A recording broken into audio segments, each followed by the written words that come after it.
Sur les épreuves du BNSSA, l'épreuve numéro 3, troisième épreuve, elles ne sont pas obligatoirement dans l'ordre, je pense au niveau de l'examen, le jury peut être libre de changer l'ordre.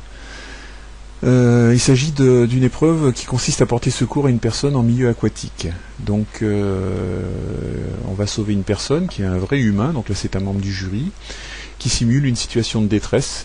Cette personne se situe à 15 mètres au moins, c'est-à-dire loin, dans une piscine. Pour être à 15 mètres, il faut vraiment être au milieu de la piscine et encore, et à 25 mètres au plus du bord. Donc la victime saisit le sauveteur de face, c'est-à-dire que le sauveteur va arriver de face et le jury, la victime, va tout faire pour appuyer sur le sauveteur pour essayer de se sortir de l'eau et puis avoir un comportement qui peut correspondre à quelqu'un qui est en panique. Donc le sauveteur doit se dégager de la situation. Donc on a tout un contenu et un savoir-faire qui s'appelle des prises de dégagement et qui peut servir dans ces situations. On arrive essoufflé sur une victime, de ne pas se faire noyer par la victime. Le sauveteur transporte la victime vers le bord en sécurité, donc en rassurant la personne, en la maîtrisant de manière ferme et en la réconfortant. Bien sûr, les voies aériennes de la victime sont hors de l'eau. Il faut parfois passer sous une ligne d'eau, ce qui peut être un peu compliqué, sous ou sur si elle est très très molle, mais bon, en général c'est plutôt dessous. Il est précisé dans le texte que pendant le parcours, le sauveteur rassure la victime. Donc ça veut dire que le sauveteur maîtrise bien la situation. Le sauveteur sort la victime de l'eau sans utiliser les échelles ou tout autre moyen matériel. Donc là, c'est des techniques qu'il faut apprendre.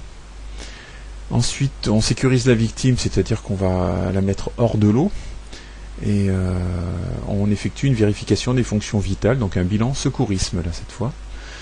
Et ensuite, on discute un peu avec le jury, on explique succinctement la démarche, ce qu'on a fait, etc. Rien n'interdit au jury de demander au candidat de refaire une démonstration sur autre chose, que ce soit à sec ou dans l'eau, ça c'est pas précisé. Le candidat effectue l'épreuve en short et t-shirt. Donc ça correspond à la réalité d'une surveillance où on n'a pas le temps de se déshabiller pour plonger et aller chercher quelqu'un. Et le port d'une combinaison, lunettes de piscine, masque, pince-nez ou tout autre matériel n'est pas autorisé. Et pour être déclaré apte, le candidat doit réaliser correctement l'ensemble de l'épreuve, c'est-à-dire donner l'impression au jury d'être un bon sauveteur. Globalement, on est face à des compétences professionnelles qui sont assez évidentes. Voilà, donc ça c'est l'extrait du texte, mais je pense que tout a été dit. Donc porter secours à une personne en milieu aquatique. L'épreuve numéro 4, qui est tout à fait nouvelle, avant c'était un oral, toute la théorie et toutes les compétences et connaissances théoriques étaient évaluées devant un jury à l'oral. Maintenant on se retrouve face à une épreuve qui est un questionnaire à choix multiple QCM. Donc le QCM va durer 45 minutes maximum. Et les questions posées doivent permettre d'appréhender les connaissances du candidat dans les domaines réglementaires et pratiques, faisant l'objet de diverses réglementations édictées par plusieurs départements ministériels. Il est évident que dans son métier, le BNSSA doit suivre et obéir à des lois, à des consignes, à des règlements qui sont édictés par plusieurs ministères. Donc il y a le ministère chargé de la mer, il y a le ministère chargé de la jeunesse et des sports, pour les centres de vacances, accueil collectif, etc., etc. Le QCM est composé d'un ensemble de 40 items, donc il y a 40 questions en fait, et qui vont porter sur les domaines suivants. Ce sera la diapositive suivante. On va voir la nature de l'épreuve. Chaque item formulé sous forme de question ou de proposition est accompagné de 3 à 5 réponses, dont une au moins est juste. On n'est pas obligé de tout cocher, mais il y a au moins une case à cocher en fait. La réponse est considérée comme correcte dès lors que le candidat a choisi les seules, très important ça, bonnes réponses à la question posée. En fait, il faut être parfaitement exact. La moindre petite erreur sur une des réponses entraîne un 0 à la question. Donc la réponse est considérée fausse lorsqu'elle est incorrecte ou incomplète ou en l'absence de réponse. Donc si on ne répond pas, de toute façon on a 0. C'est pas une bonne stratégie. Pour chaque réponse correcte, un point est attribué. Pour chaque réponse fausse, aucun point n'est attribué ou retiré. Donc il n'y a pas de point négatif, heureusement d'ailleurs, parce que c'est déjà pas facile.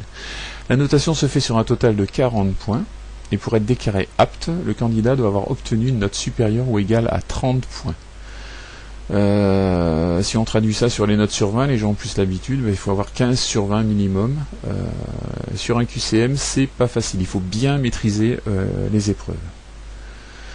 Alors, donc là on a un petit peu le détail des différents contenus en fait, c'est les contenus et puis ce qu'il faut savoir. Les différents chapitres en fait. Donc du secourisme, et oui le secourisme n'est plus évalué à l'examen par une épreuve devant un jury. Il suffit d'avoir le PSE1, par contre il va y avoir des questions sur le secourisme et sur la méthodologie. Donc pour ça la Bible, ça va être les référentiels nationaux de sécurité civile, notamment du PSE1, premier secours en équipe de niveau 1.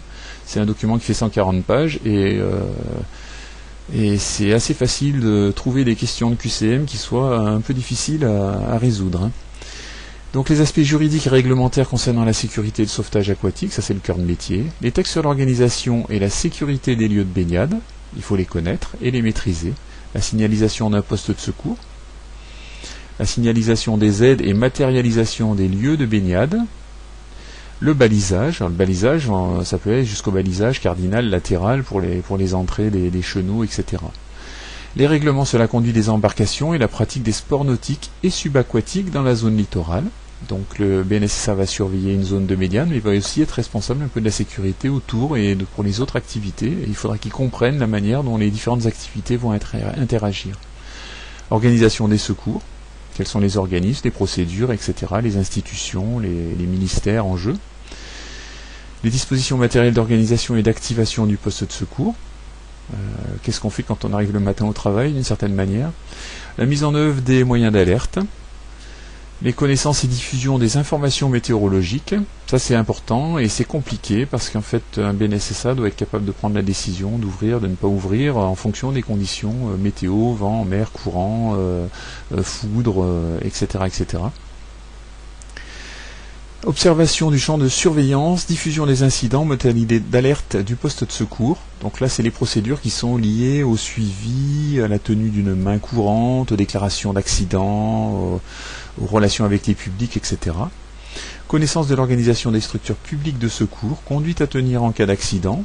Donc là, c'est un peu des redites, mais mesures conservatoires, premiers soins d'urgence, alerte des secours publics. Donc il va falloir savoir qui appeler dans quelle situation. Entre le CROSS et puis le 15, il faudra choisir, et puis bien choisir, ou les pompiers, il faudra être capable de choisir. Mise en œuvre de moyens supplémentaires de secours. Donc là, des connaissances par rapport aux dispositifs d'assistance qui peuvent dépasser même le cadre du BNSSA, où il peut y avoir des moyens motorisés, etc. Chaque item formulé sous forme de questions, etc. Donc ça, c'est des choses qui ont déjà été dites.